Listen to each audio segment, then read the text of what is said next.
এখনো ৫ লাখের মতো আসন খালি থাকলেও স্কুলে ভর্তি হতে পারেনি অনেক শিক্ষার্থী। নির্দিষ্ট স্কুল কেন্দ্রিক আবেদন করায় এমন অবস্থা সৃষ্টি হয়েছে। মাধ্যমিক ও উচ্চ অধিদপ্তর বলছে আসন খালি থাকলে অনুমতি নিয়ে শিক্ষার্থী ভর্তি করতে পারবে স্কুলগুলো। তবে দেশের সব স্কুল একই মানে আনার তাগিদ দিয়েছেন শিক্ষা গবেষকরা। প্রথম থেকে নবম শ্রেণী পর্যন্ত স্কুলে ভর্তির লটারির ফল প্রকাশ হয় গত ১৭ ডিসেম্বর। কেন্দ্রীয়ভাবে মাধ্যমিক ও উচ্চশিক্ষা অধিদপ্তরের তত্ত্বাবধানে অনলাইনে হয় লটারি কার্যক্রম। এবার সরকারি বেসরকারি স্কুলে আসন ছিল ১১,১৬,৩৮৯টি। বিপরীতে ভর্তির আবেদন করে ৯,৮৩,৫৩৯। অপেক্ষমান তালিকা সহ নির্বাচিত হয় ৬,১২,৮১৮ শিক্ষার্থী। আসন খালি থাকার পরও ভর্তির সুযোগ পায়নি অনেক শিক্ষার্থী।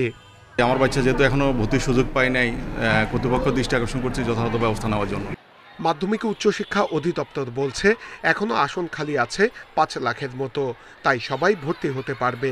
মাউসির অনুমোদন নিয়ে শিক্ষার্থী ভর্তি করাতে পারবে আসন খালি থাকা স্কুল। ঢাকা শহরের যে স্কুলগুলো, বিশেষ করে বেসরকারি স্কুল, সরকারি স্কুল, এখানে যত চাপ, ভর্তি প্রক্রিয়া চাপ, এর বাইরে কিন্তু সেই চাপটুকু আর নাই। তাদেরকে আবার নির্দিষ্ট বলা আছে যেখানে এরকম হবে না তারা কিন্তু পরবর্তীতে আবেদন কল করতে পারবে বা তাদের কাছ থেকে চাইতে পারে যে কারা কারা ইন্টারেস্টেড, সেটা আমাদের অনুমতি সাপেক্ষে কাজগুলি করতে পারবে। শিক্ষা গবেষকরা বলছেন দেশে মানসম্মত স্কুল কম থাকায় সবাই নির্দিষ্ট কিছু স্কুল বেছে নেয়। সব স্কুলকে এক মানে নিয়ে আসতে পারলে এ সংকট দূর হবে। সকল স্কুলকে একই মানের নেওয়া লাগবে, অর্থাৎ আমরা যে সকল স্কুলগুলোর জন্য গার্ডিয়ানরা যে এক ধরনের হুড়ুহুড়ি করছে, হুমড়ি খেয়ে পড়ছে, ওই মানের শিক্ষক, ওই মানের ইনফ্রাস্ট্রাকচার আমাদেরকে অ্যারেঞ্জ করতে হবে।